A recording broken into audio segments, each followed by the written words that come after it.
Aujourd'hui, je vous présente le jeu Qu'as-tu dit homme, un jeu d'observation et de langage et en particulier un jeu de lexique. C'est un jeu de chez Djeko à partir de 5 ans et quant au nombre de joueurs, pour moi, c'est adaptable en fonction de la façon dont vous allez mener des ateliers si vous le faites par exemple en classe avec des élèves. Au niveau du matériel, on va avoir 3 plateaux de 3 univers différents. Ici, vous avez la cuisine. Ici, vous avez la salle de bain. Et ici, vous avez l'univers du grenier. Les plateaux sont quadrillés, ils sont découpés en cases.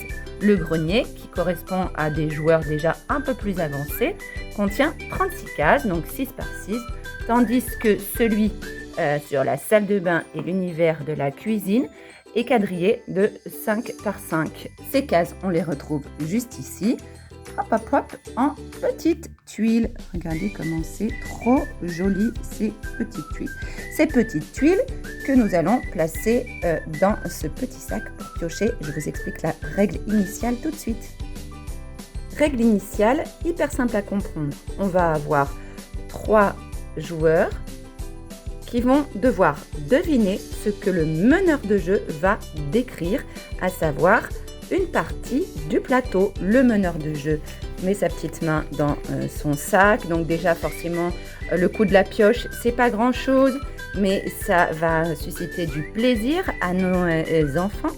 Donc le meneur de jeu trouve une petite tuile, il regarde, il la décrit. Alors sur ma tuile, il y a un gant qui est accroché ainsi qu'une serviette. On peut voir tout en bas les petites oreilles d'une souris.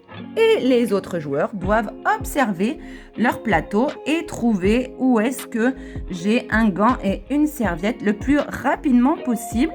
Et là, un joueur dit par exemple B4. Le premier qui dit B4 remporte la tuile. À la fin du jeu, le joueur qui a le plus de tuiles a gagné le jeu. Alors, avec cette première règle, pour le meneur de jeu, on va travailler forcément la description, l'observation et le langage. Et pour ceux qui doivent trouver la tuile correspondante, on va travailler sur l'attention, la concentration, l'observation qu'on appelle également la discrimination visuelle. Alors ici, j'ai installé les 3 plateaux.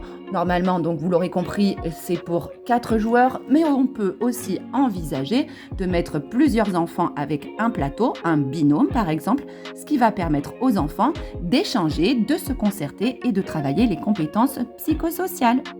Alors, comment travailler Qu'as-tu dit pour que les enfants soient petit à petit autonomes et surtout qu'ils retiennent le lexique qui est vu au travers de ces planches qui sont vraiment très très belles. D'abord, on va commencer avec eux à observer ce plateau, les différents plateaux et à les décrire, à questionner les enfants.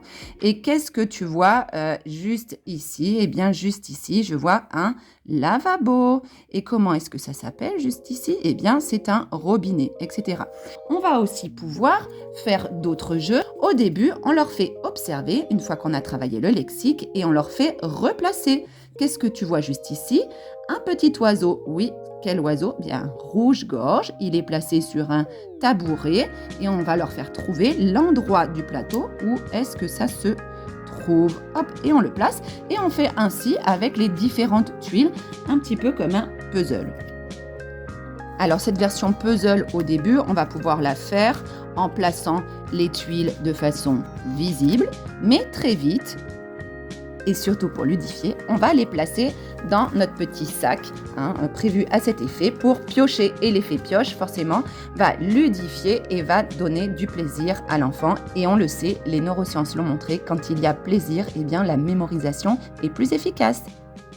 Et pour aller encore plus loin, avec des enfants plus grands, on va pouvoir imaginer des histoires, inventer des histoires à partir de ces plateaux qui sont quand même magnifiques.